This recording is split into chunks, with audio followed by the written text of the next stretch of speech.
Each year, nearly 4,000 people in the U.S. lose their lives in drownings, according to the CDC. And a little girl here in the Valley almost becoming one of those statistics. Our own Nick Saletti joining us now with their family's story. Nick, this has just been incredible to hear from this family firsthand. And Megan, especially as we head into the summer months, right? We know so many people are going to be using the pool in the next few months. So many times we use the expression, every parent's worst nightmare. This really was. A Valley dad literally had his daughter's life in his hands. And if it wasn't for his quick thinking, she may not be here today. And their story is one no parent should miss, especially as we head into the summer. All of a sudden I thought, oh my gosh, where's Mia? Nick Preston remembers the day his 2-year-old daughter went missing for what seemed like a split second. Now I'm starting to get frantic. Nick had his hands full that day babysitting his 4 kids and his nephew at his parents' house near San Diego, leaving their home in Queen Creek for a few days of sun and sand that turned into anything but a vacation. There's Mia face down floating in the water, completely motionless. Despite a tornado of emotions, Nick stays calm and reverts back to CPR training he first got on a whim when he was a teen, as a 911 operator helps over the phone. I just did this over and over for 8 minutes until they came. The whole time I'm thinking, okay, what have I done? I've lost my daughter. Is that the last interaction I'm going to have with my daughter alive? As the paramedics get there, Nick makes a phone call to his wife, Aaliyah, that both of them will never forget. And he said she wasn't breathing, and it was kind of like the moment in time stops where you're going, screaming like, what? It's just like sheer panic. Aaliyah was with Nick's mom shopping at Target when they headed straight for the hospital, just as Mia was arriving in the ambulance. They were still administering CPR, and she did not have a heartbeat, and she wasn't breathing. And hindsight, I think they believed that she wasn't going to make it, and that probably would have been the last chance I would have seen her. She's 2, so it's not like she understands a lot, so I just said her things over and over, which were, do you want to go to Grandma's house? Do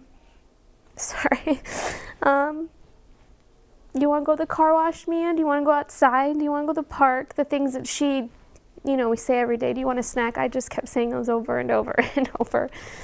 It's a parent's worst nightmare. Until a glimmer of hope and a total shock to Mia's doctors. After that MRI came, it was like the whole mood of her room shifted. They said this is not the outcome they typically see. It was perfect. No lack of oxygen, no blood clots, no strokes, no nothing. Despite being underwater and getting CPR for 20 minutes, Mia's doctors couldn't find any signs of permanent damage. She'd spent 7 days in the ICU and 3 more days in rehab, just to be sure. But by the looks of it, where's your shoe? Where's your shoe? Mia's beat all the odds. Because this is a miracle. It really is. We don't know how long she was in the water still. And one of the first things they said was 20 minutes is a long time to have CPR administered on a little baby. All the doctors and nurses said over and over, you did some really good CPR. Do you feel like you saved Mia's life that day? Everyone keeps telling me I'm a hero, and I don't feel like a hero. It almost makes me cry because I know a lot of heroes, and yeah, I saved her life and I got her out of the pool, but there's so many other people that had something to do with her.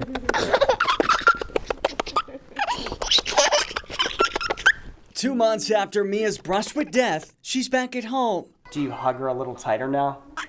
Yeah. Nick says his family takes nothing for granted. Love your kids.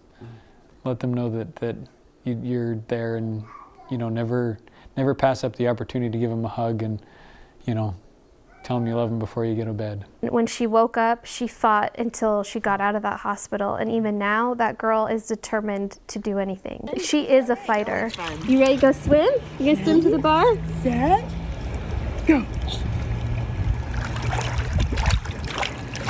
Yay! And just like any fighter, Mia's back in the ring, or the pool in this case, and her family isn't taking any chances. Mia's in swim lessons.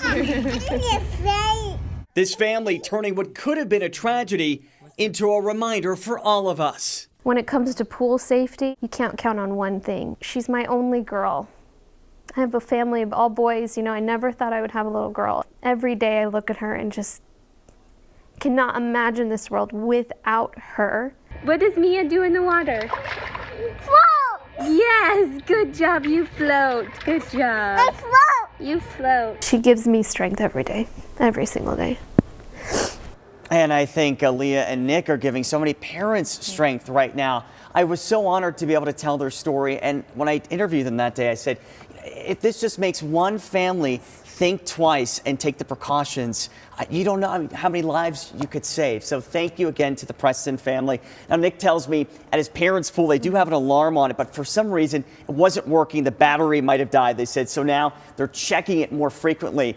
But even if you're prepared here, accidents can still happen, so they're learning CPR. We know Nick already knows it. They're encouraging more parents to go ahead and learn CPR. So what we did on abc15.com is we posted a link with this story where you can plug in your zip code, and from there, you'll be able to find where there is a CPR class near you, Megan. And Nick, you know, so many times you and I have been out on these scenes of these drownings that turn out completely different. To be able to go out and talk to a family that we're lucky enough to share this experience with you. Hopefully it's that reminder that so many families need, that regardless of all the steps you could take, something could happen. So always, always double check.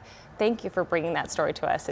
It's a moment of hope, I think, for all of us. Absolutely. And again, thank you so much to Nick and Aaliyah and to Mia, of course, Miracle Mia, because I do believe this story could save lives. Nick, thank you.